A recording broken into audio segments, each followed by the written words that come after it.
receive it. We receive the touch of the Most High. Ton être entier. Alléluia.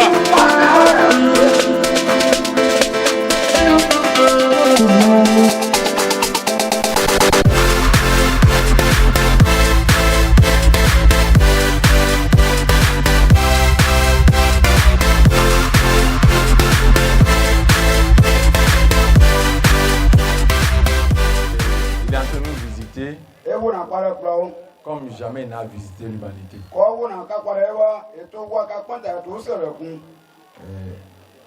Nous sommes reconnaissants à Dieu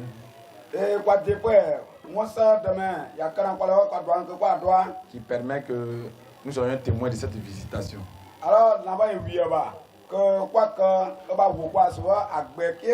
Et nous prions qu'elle ne soit pas vaine.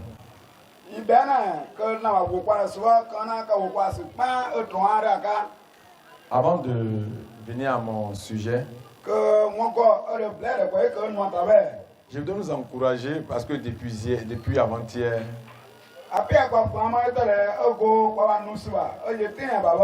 nous recevons abondamment. Et c'est pour ça que je voulais attirer notre attention. Parce que dans le livre de Jean, il est dit que tout ce que Dieu crée, il le crée par la parole. Que Dieu ne fait rien sans la parole. Est-ce que nous croyons à ça? Est-ce que nous croyons à ça? Est-ce que nous croyons que Dieu ne peut rien sans la parole? Il ne peut rien faire sans la parole. Si nous croyons à ça, je voulais poser deux questions. Et je leur me répondre. La Bible dit que Jésus va venir prendre l'église. Comment ça va se passer? Si on se dit que Dieu ne fait rien sans la parole, est-ce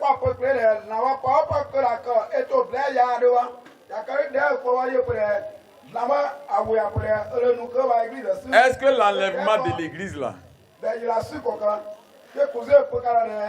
c'est la parole qui va venir nous prendre? C'est la parole.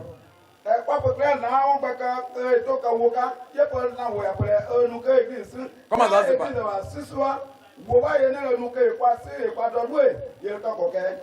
Comment l'enlèvement va se passer?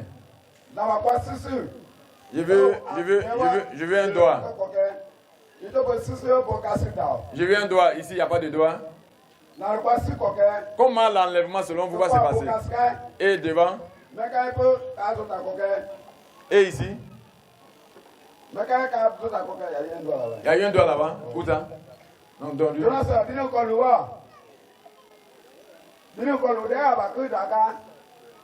Non, envoie-lui le micro. D'accord. Il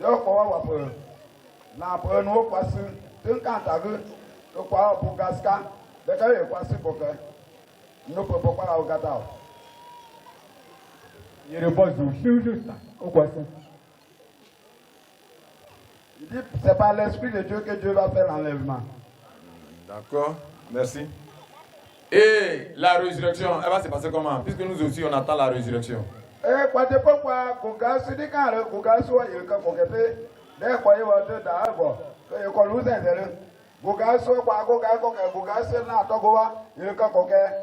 y a un doigt ici. Un doigt. D'accord.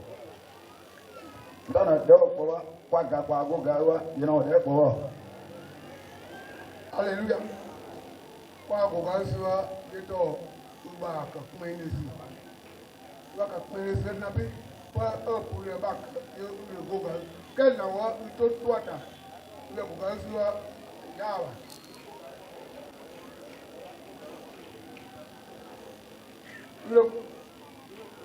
Non,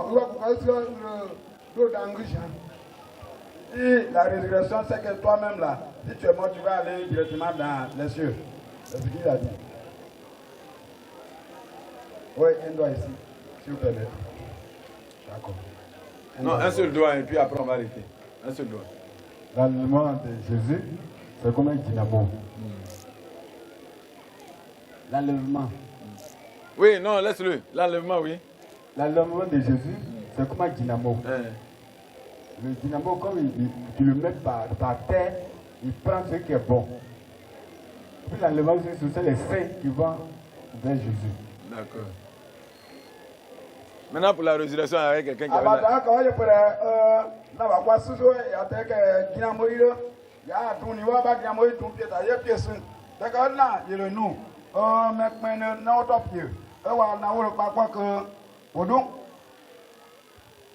Amen. Au niveau de la résurrection, je veux dire que c'est un processus. Cela commence par le fait que le Seigneur Jésus commence à nous enseigner, nous donner son savoir, nous donner sa vie. Maintenant, lorsqu'on arrive à maturité, je pense que, comme il a dit dans 1 Corinthiens 15, ce corps corruptible va revêtir l'incorruptibilité, et puis ce qui n'est pas éternel sera amené éternel. Donc, je pense que c'est ça.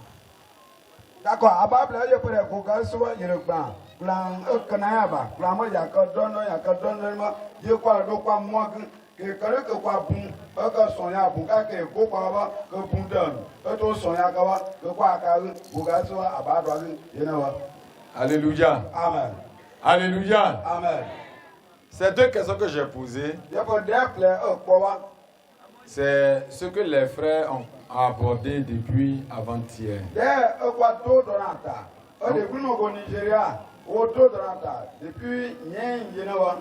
C'est pour voir si on écoute et qu'on comprend.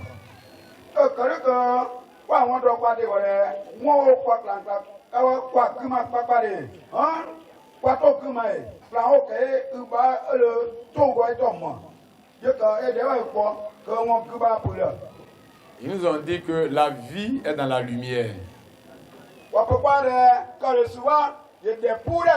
Celui qui rencontre la lumière reçoit cette vie. Ce que je vais nous dire ce matin, c'est que, quel que soit l'enlèvement, la doctrine qui dit qu'on va voir les chrétiens en train de se voler pour aller en haut.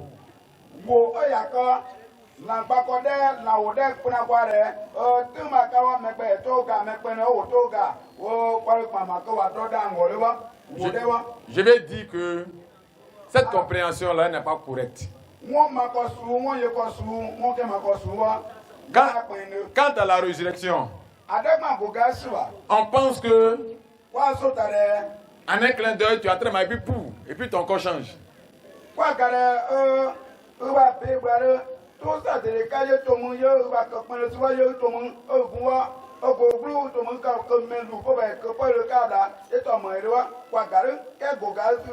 Cette compréhension-là, elle n'est pas correcte.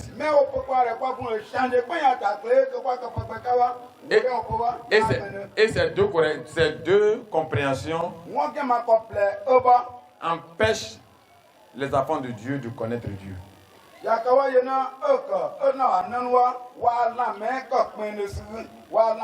Empêche l'œuvre de Dieu de s'accomplir dans les enfants de Dieu.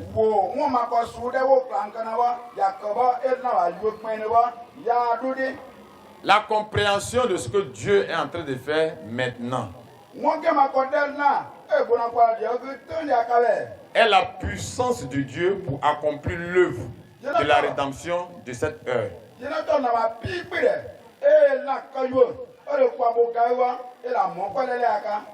Donc il est important que chacun prête attention à la parole. Et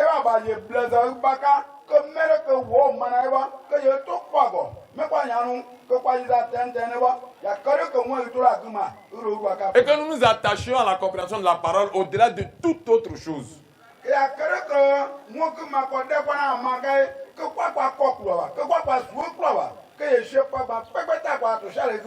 Quand on se réunit comme ça,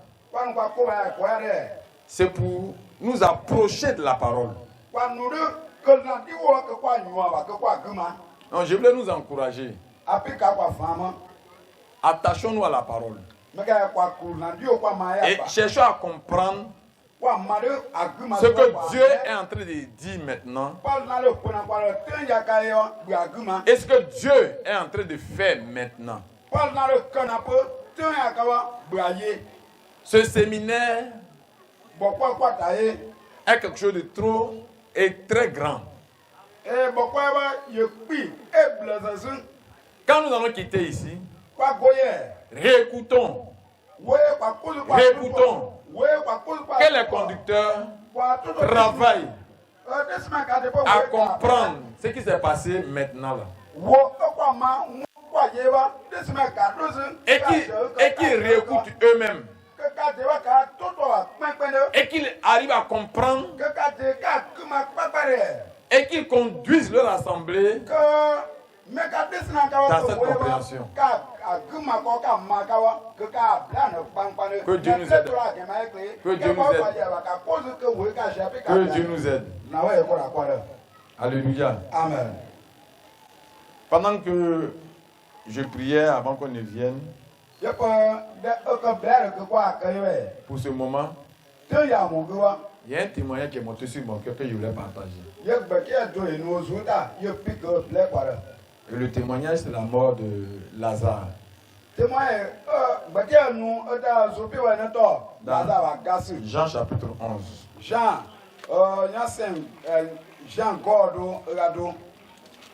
Jean chapitre 11. Du verset 1 au verset 46. C'est vraiment long. Donc nous n'allons pas le dire. Et puis aussi à cause du temps, on ne va pas le dire encore. Donc, je vais prendre quelques versets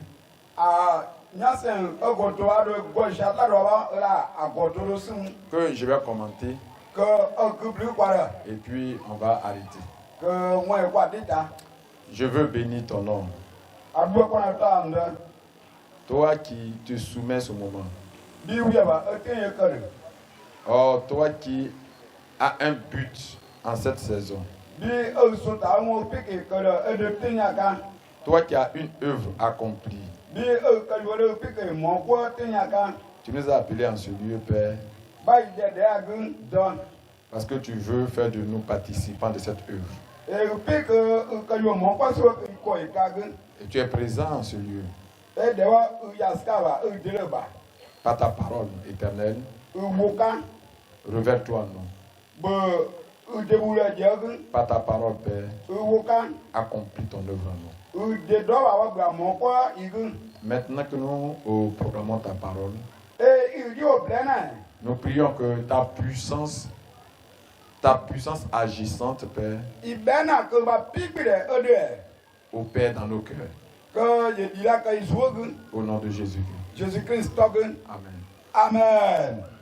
Donc, dans Jean, c'est une histoire qui est racontée. Jean 11.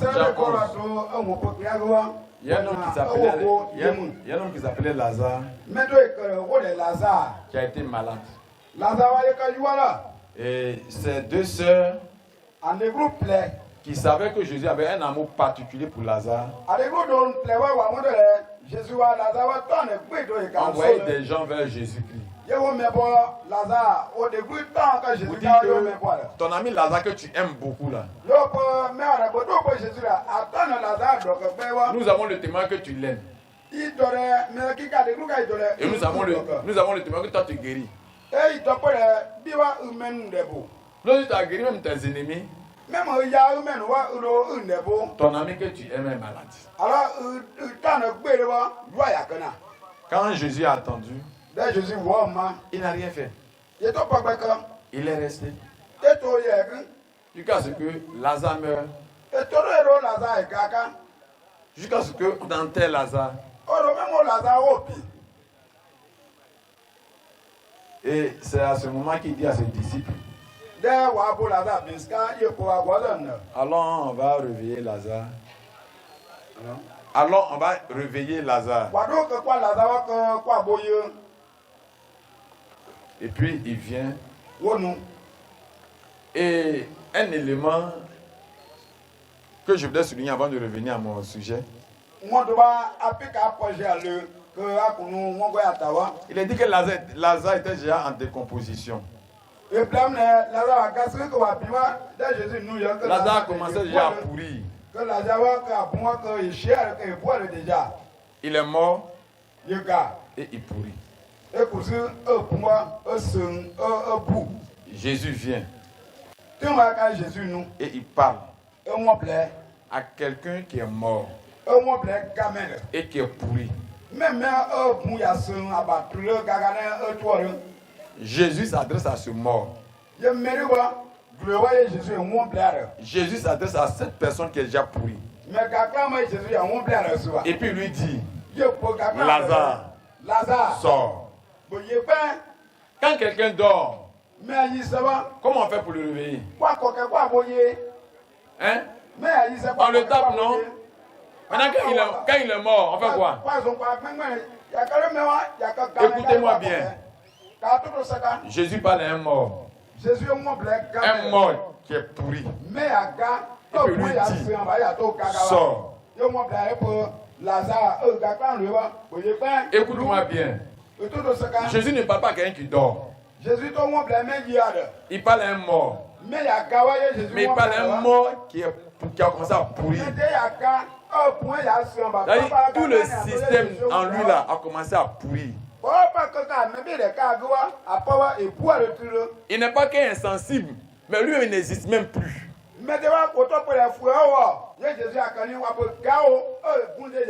Jésus parle à un mort qui a pourri. Et il lui dit, Lazare, sors. Et le mort entend la voix de Jésus. Et le mort obéit. Pense à ça. La voix de Jésus n'est pas la parole d'un homme. La voix de Jésus, c'est la puissance de Dieu en mouvement. C'est la puissance de Dieu en œuvre. Quand Jésus a parlé, la puissance est rentrée en Lazare. Et Lazare s'est tenu sur ses pieds. Quand Jésus parle, c'est la vie qui communique. Souvenons-nous que hier, les frères ont dit, sur la base de la parole, que la vie est dans la parole. Toute la vie de Dieu est dans sa parole. Frère, ton mal que tu as,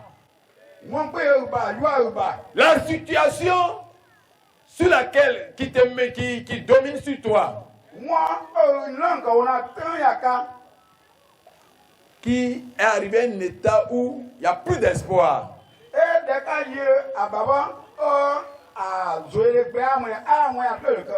Si tu reçois la voix de Dieu, pendant ce moment, si tu reçois la voix de Dieu, elle a la puissance pour briser. Et elle a le pouvoir de donner la vie. Je veux simplement que chacun réfléchisse. Jésus a parlé à un mort qui a répondu.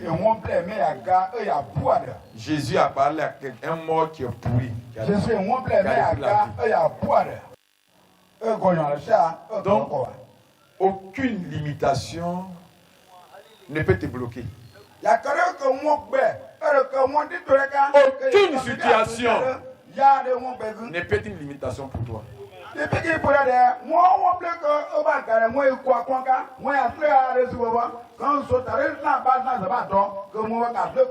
Alléluia. Amen. Revenons à notre sujet donc. On va. Quand je méditais sur le sujet, les points qui ont captivé mon esprit, je vais les partager très rapidement. On n'a pas assez de temps.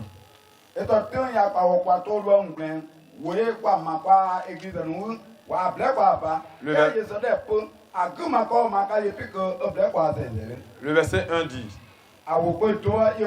il y avait un homme malade,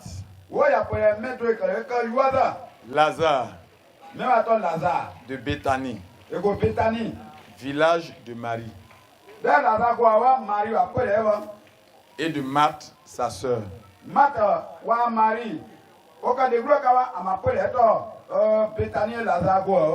Alléluia. Amen.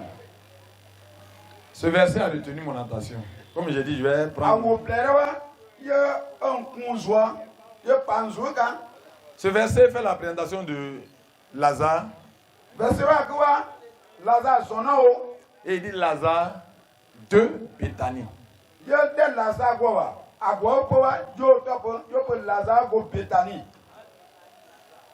Alléluia. Amen. Il y a quelque chose qui est caché dans ce premier verset. Et c'est cette chose-là que je voudrais. C'est sur laquelle je vais prendre. Lazare, c'était un homme. Mais au-delà de ce qu'il soit un individu, son nom là veut dire quelque chose. Lazare veut dire celui que Dieu a secouru.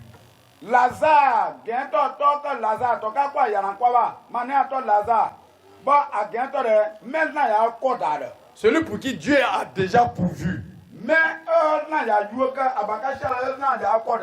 C'est pas celui que Dieu va secourir. Mais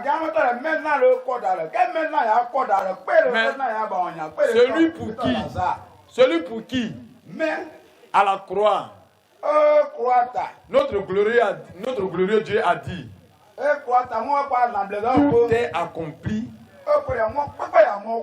pour ton bien-être, pour ton salut, pour ta vie. Alléluia. Amen. Mais il dit, ce Lazare était du village de Béthanie. Béthanie qui veut dire la maison de l'affligé. Maison de douleur, de tristesse.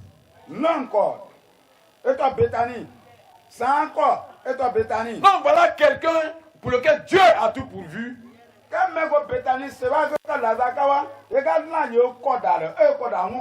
Mais qui vit dans une situation de déception, d'affliction, de douleur. Et ça, c'est la situation de l'église. Nos différentes églises locales, il y a plein de douleurs. Quelquefois, il y a plein d'afflictions. Jésus a pourvu tout.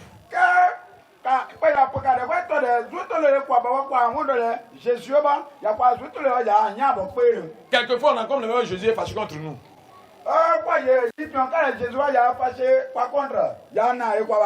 C'est pour, quelqu'un disait, c'est pour nous qui est plus dur. Pour les païens là, c'est pas dur, mais c'est pour nous qui est dur. Ça, c'est quelqu'un qui est affligé. Quelqu'un qui est dans la douleur.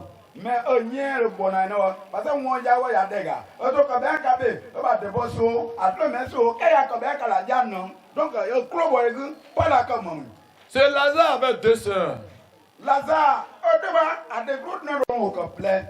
Marie, qui veut dire leur rébellion.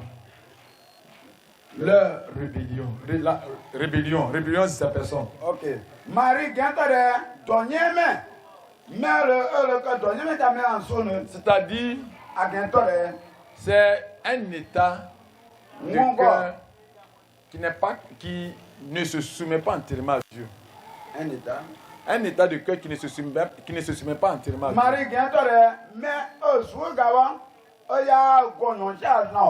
Qui conteste Dieu.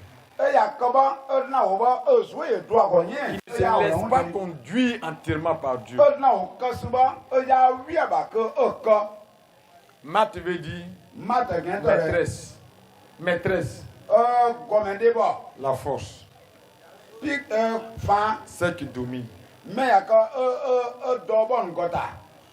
Quand on met tout ça ensemble, la faute de la rébellion, la rébellion c'est le péché. La faute du péché, c'est la loi. Et donc Lazare était dans l'affliction parce que la loi avait un grand pouvoir sur lui. Et à cause de ce pouvoir de la loi, il vivait en désobéissance avec Dieu. Il n'avait pas la capacité d'obéir à Dieu entièrement. Même quand son cœur désire, il n'avait pas la force de faire. Parce qu'il était aveuglé. Il ne pouvait pas agir pleinement selon Dieu. Et c'est pour ça que Lazare était dans cette situation. Et quand tu vas continuer au verset 18, après on dit quelque chose. On dit Béthanie où Lazare était près de Jérusalem. C'est comme si Béthanie était voisin à Jérusalem. Or, Jérusalem, c'est le fondement de la paix. La Bible dit, c'est la justice de Dieu qui nous donne la paix. Hier, le frère qui nous entretenait a dit ceci. Que le stress, la peur, le souci, ça fait vieillir. Ça veut dire que ça nous détruit. Ça veut dire pour vivre normalement sur la terre, pour vivre heureux sur la terre, il faut avoir une grande assurance. Il faut être dans la paix. Alléluia. Amen. Dieu veut nous donner cette paix-là.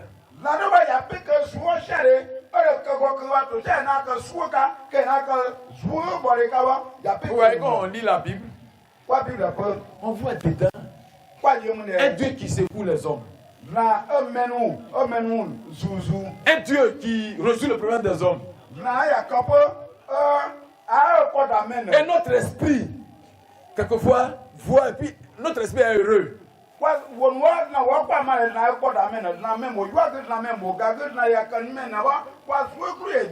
Mais on voit que dans notre vie réelle, si on doit parler comme ça, dans notre vie réelle,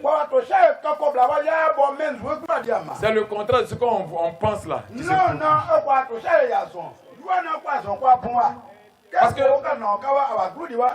Parce que nous ne sommes pas à Jérusalem, nous sommes à Béthanie.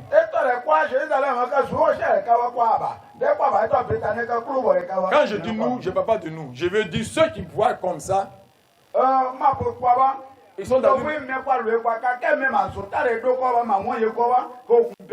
ils sont voisins à Jérusalem. Mais ils n'arrivent pas à rentrer à Jérusalem. Dieu est venu faire rentrer à Jérusalem. Dieu est venu faire entrer dans la plénitude de la paix. Que le salut de Dieu te visite. Que la guérison visite ta maladie. Que la solution visite ton problème. Que la parole de Dieu te vienne. À partir du moment que la parole de Dieu continue de te venir. Si la parole de Dieu conduit la vie, plus elle te vient, la vie te viendra continuellement.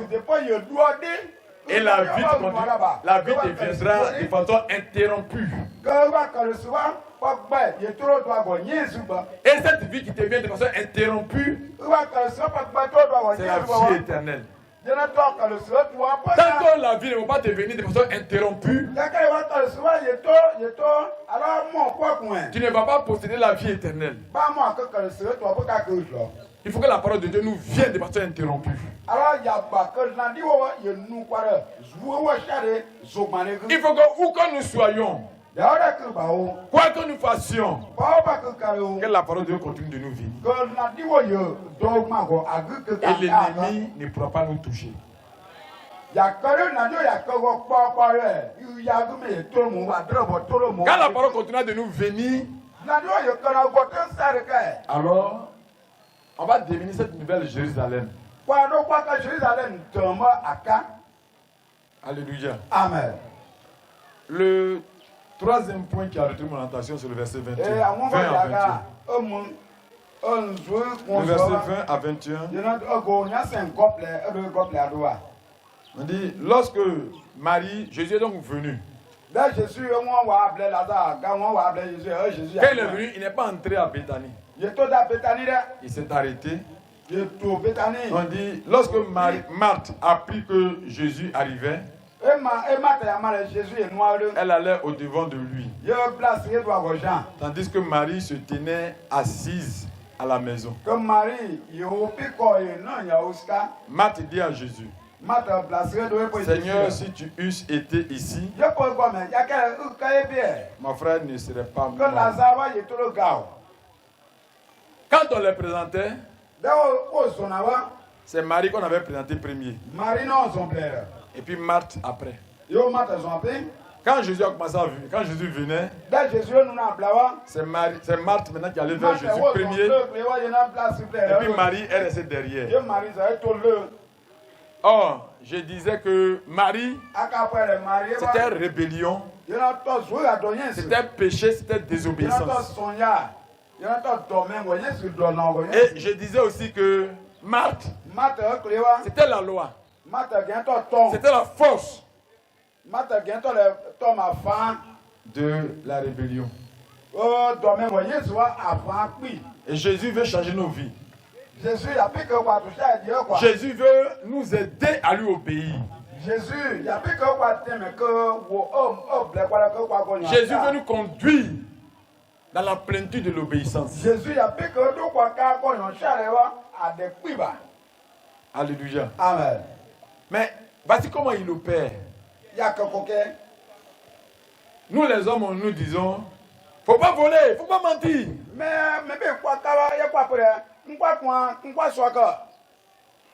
On pense que on peut changer les hommes à partir de ce que on leur enseigne les bonnes œuvres.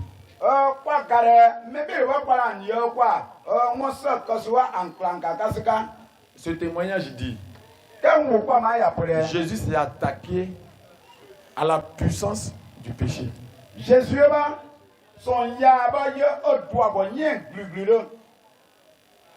la loi est la puissance du péché. Permettez que je donne une autre définition de la loi. Quand on parle de la loi, généralement on parle de la loi de Moïse.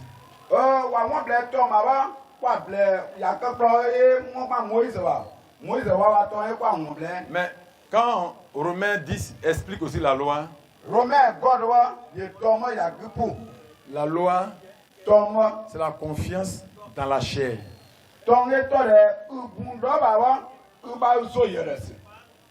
C'est la confiance dans nos propres œuvres.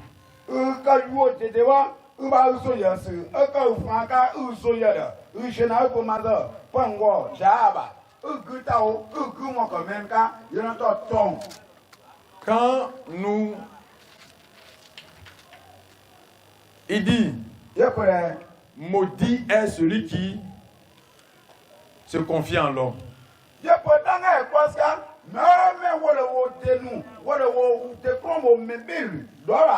Dès que tu mets ta confiance dans tes propres capacités, dans le secours que va te porter un homme, tu ouvres la voie à la malédiction. Jésus est en train de nous conduire quelque part. Et je voudrais que nous voyions ceci. Vous voyez aujourd'hui, pour être Premier ministre,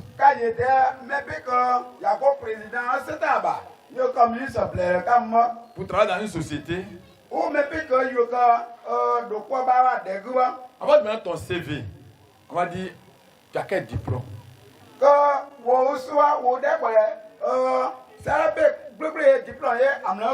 Et puis quand vous dites que vous avez un diplôme, on va vous demander quelle école? Pas diplôme, c'est un diplôme, il y a diplôme. C'est quelle école tu as fait? Tu as quelle expérience?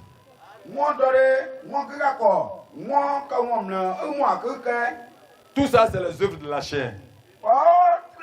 C'est les œuvres de notre intelligence. Et c'est ça qui nous donne aujourd'hui de travailler. Et c'est ça qui nous donne ce que nous appelons la réussite.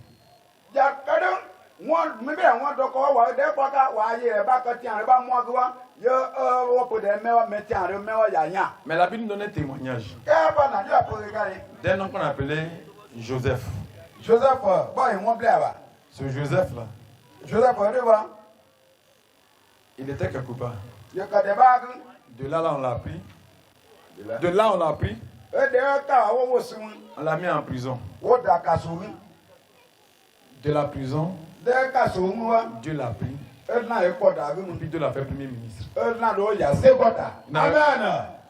Il n'avait pas un CV. Ou bien son CV là. Voilà, il n'y avait pas gros diplôme.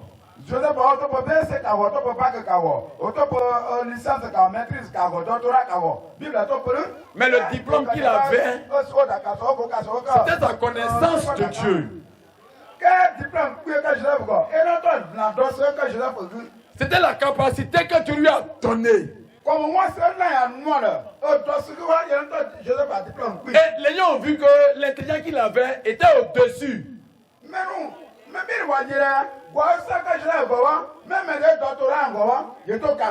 Au moment de Joseph, l'Égypte était la plus grande nation. Donc les scientifiques d'Égypte étaient les premiers sur la terre. Les scientifiques, les intelligents d'Égypte.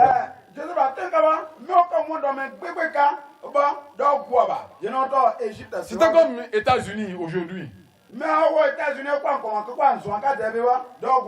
Et puis tu quittes encore, tu vas en prison. Tu quittes encore, tu vas pour aller là-bas.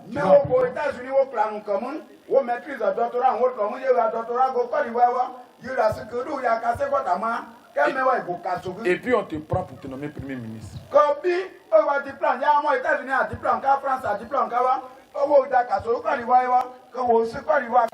Frère, ce que Dieu est en train de nous dire, c'est qu'on est en train de rentrer quelque part où nos capacités humaines sont limitées.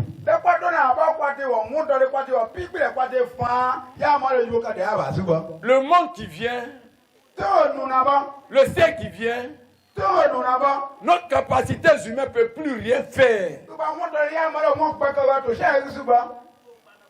Est-ce qu'on m'entend? Si tu n'apprends pas à t'attacher au Seigneur maintenant, frère, on va faire des expériences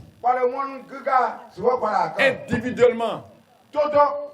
Je vais nous dire, les expériences interviennent dans notre relation avec Dieu. Donc nous devons faire des expériences personnelles qui vont nous aider à comprendre que seul le diplôme avec Dieu peut nous donner les places dans ce gouvernement divin qui arrive. Dans ce royaume divin qui arrive. Alléluia. Amen. Donc Dieu est en train de travailler pour briser la loi. Il est en train de travailler pour que nos yeux soient braqués sur lui seul.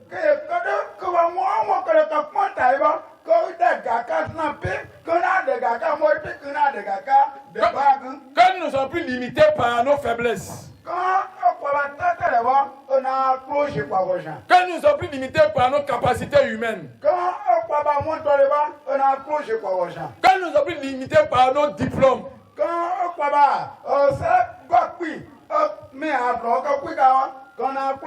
que nos capacités nous viennent de Jésus-Christ. Que nos capacités nous viennent de la lumière que la parole nous donne. Attachons-nous à la parole. Attachons-nous à la parole. Pour que la parole s'ouvre.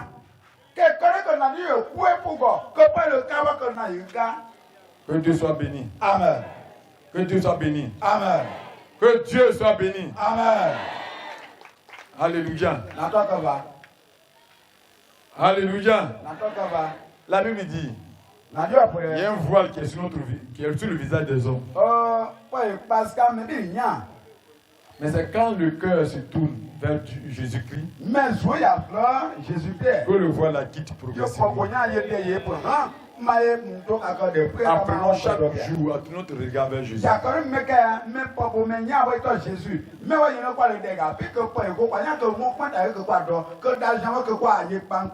Quelquefois entre nous, il y a beaucoup de frustration. Il y a beaucoup de douleur. Tournons nos regards vers Jésus-Christ.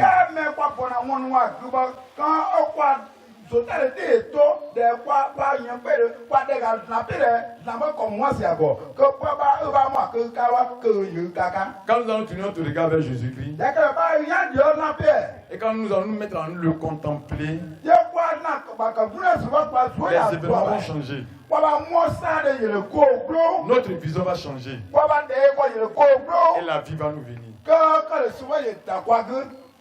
Que Dieu soit béni. Que Dieu soit béni. Que Dieu soit béni.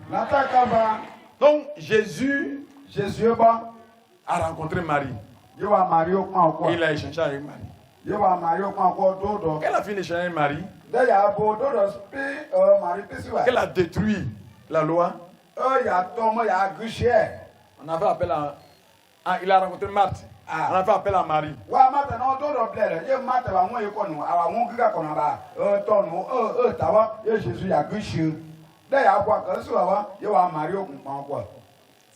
Mais avant qu'on arrive à Marie, quand Jésus a rencontré Marthe, au verset 25, lui a dit, je suis la résurrection et je suis la vie.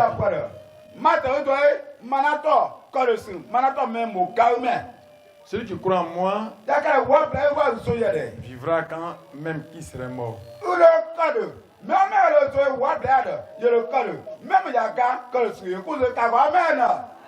Et quiconque vit et croit en moi ne mourra jamais.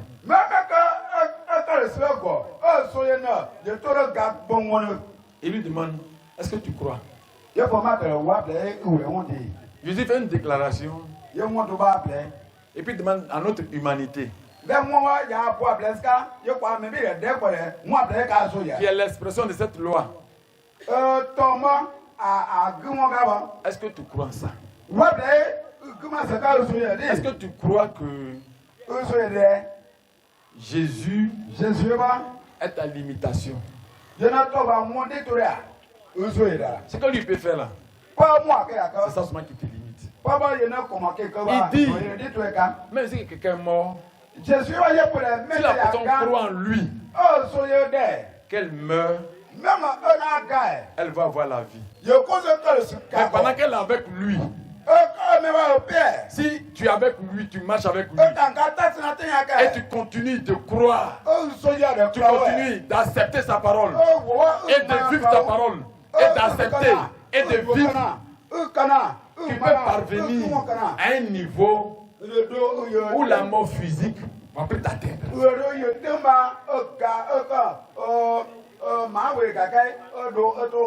Mais avant de faire cette déclaration,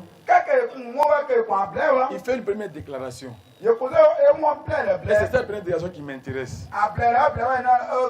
Il dit, Je suis la résurrection et je suis la vie. Jésus est la résurrection et Jésus est la vie. Je dois mettre ça en relation avec quelque chose. Jésus est en train de dire quelque chose de plus grand. Marthe, ou bien les Israélites, ils ont pour repère Abraham. Et Jésus en faisant cette déclaration, il est en train de dire à Marthe, le Dieu qu'Abraham a rencontré, et Abraham a eu un enfant qui a changé la vie d'Abraham. C'était moi. Le Dieu d'Abraham, c'était moi. Le Dieu qui est la résurrection et la vie, c'était moi.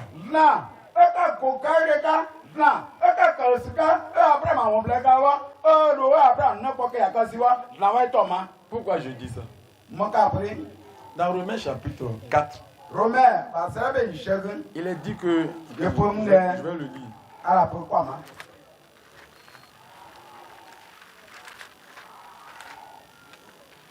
Romains 4, verset 17.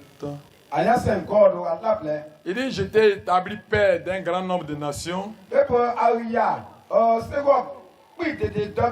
Il est notre père devant celui auquel il a cru. Dieu qui donne la vie aux morts.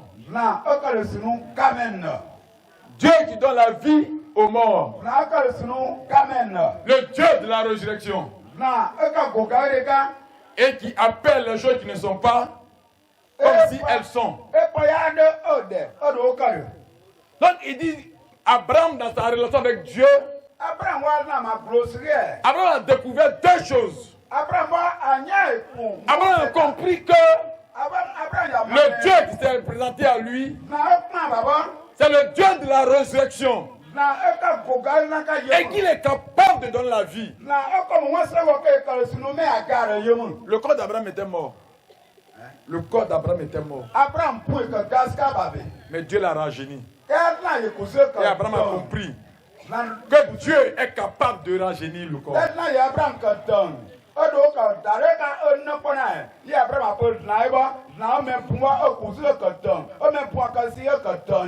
il allait faire le sacrifice, il n'avait pas de bélier.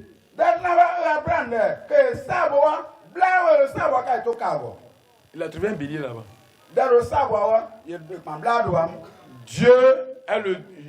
Jésus est le Dieu de la résurrection. Jésus est le Dieu qui donne la vie. Alléluia. Amen. Que Jésus se révèle à nous comme le Dieu de la résurrection. Dans ta situation, que Jésus se révèle à toi comme le Dieu de la résurrection. Et que ce qui est mort en toi reprend vie. Et que par les paroles que nous sommes en train d'entendre, que l'espoir qui avait commencé à disparaître renaisse. Jésus aussi est le Dieu de la création. Il est le Dieu qui apporte à l'existence ce qui n'existait pas. Frère, ce qu'on a perdu en Adam, c'est que le péché nous a fait perdre en Adam. Le Dieu de la résurrection va nous le donner. Le bien-être qu'on a perdu. La prospérité qu'on a perdue. La réussite qu'on a perdue.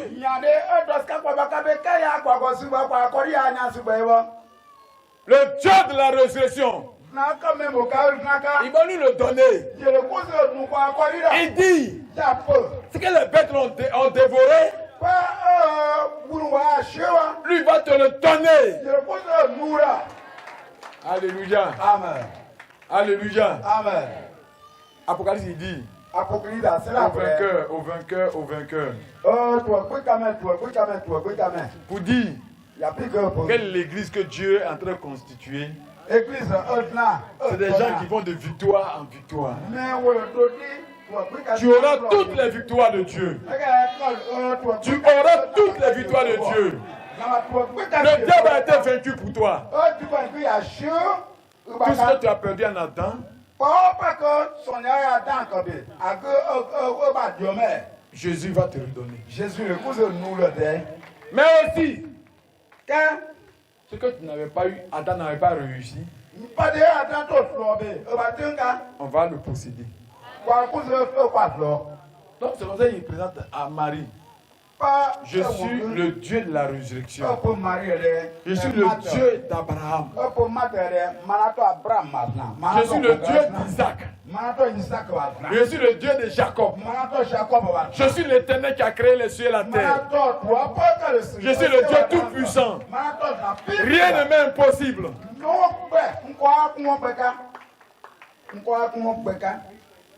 Alléluia. Amen.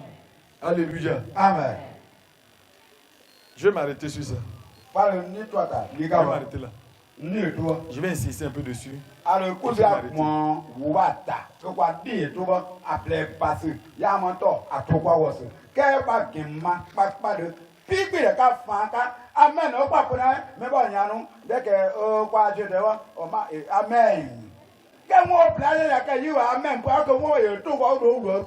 Comment il le bois pour voir pleu, comment il le gabo pleu, comment il le drap pour qu'on pleu, comment il le nanou pleu, comment il le nanou pleu. Quoi marqué par le soya, il connaît votre terre, il y a le côté de Wawa, quand il y a mon bois tabou. Alléluia. Amen. Notre Jésus est le Dieu créateur. Et la puissance avec laquelle il agit, c'est sa parole.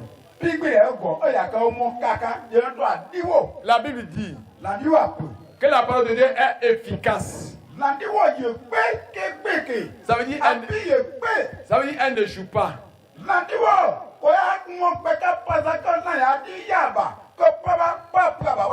Or, dans ta vie,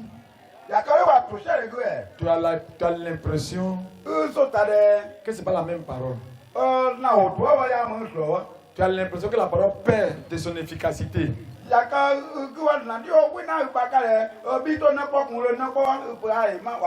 parole de Dieu ne peut pas perdre son efficacité. C'est pourquoi je voulais on dit deux passages et puis on va arrêter.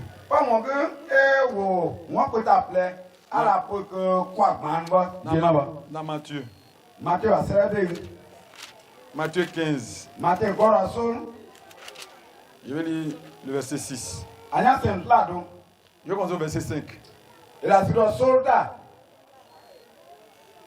Mais vous dites, celui qui dira à son père ou à sa mère, ce dont j'aurais pu t'assister est une offrande à Dieu, n'est pas tenu d'honorer son père ou sa mère.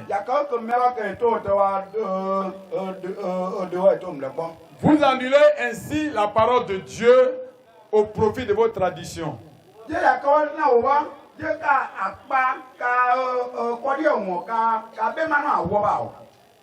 Il est dit dans ce passage que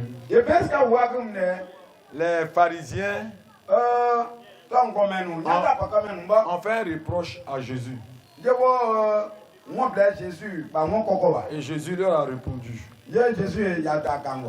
Pour dire, vous voyez, vous prenez la parole. Vous la lisez et vous l'interprétez. Votre interprétation de la parole fait que la parole ne peut pas accomplir ce pour lequel elle est sortie.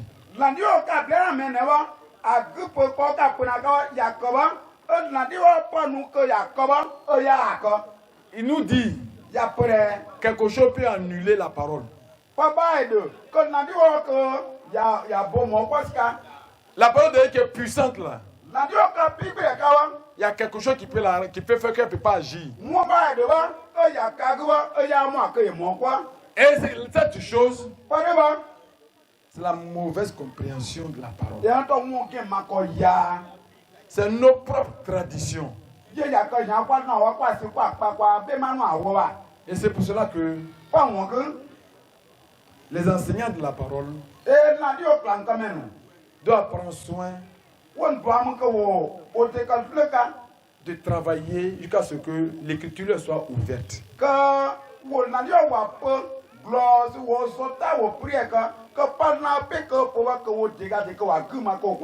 Est-ce qu'on est en train d'apprendre? Ce qu'on est en train d'apprendre montre qu'il peut exister une église locale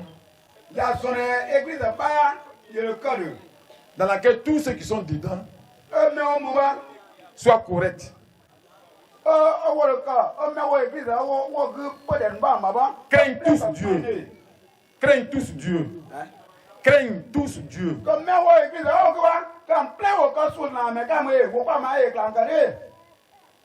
On peut avoir une église qui soit entièrement soumise à Dieu. Alléluia. Amen. Alléluia. Amen.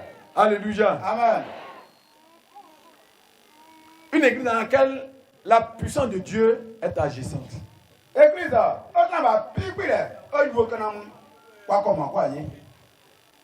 Amen. Amen. Amen. Amen. Si nous avons une bonne interprétation de la parole, et si nous avons une bonne pratique de la parole, c'est pour ça que je nous ai dit, écoutons la parole. Réécoutons la parole. Jusqu'à ce que la pensée de Dieu nous soit ouverte. Jusqu'à ce que nous recevons la vie de Dieu. La puissance de Dieu est dans sa parole. Si nous recevons la parole de Dieu, nous recevons la puissance de Dieu. Que la puissance de Dieu nous visite. Car nous avons le Dieu, créateur des cieux et de la terre.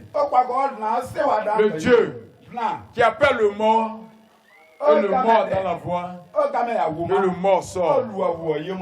Que Dieu visite. Que la parole de Dieu te visite. Que la parole de Dieu t'atteigne. Que la parole de Dieu t'atteigne. Que la vie te soit communiquée. Nous allons prier ensemble.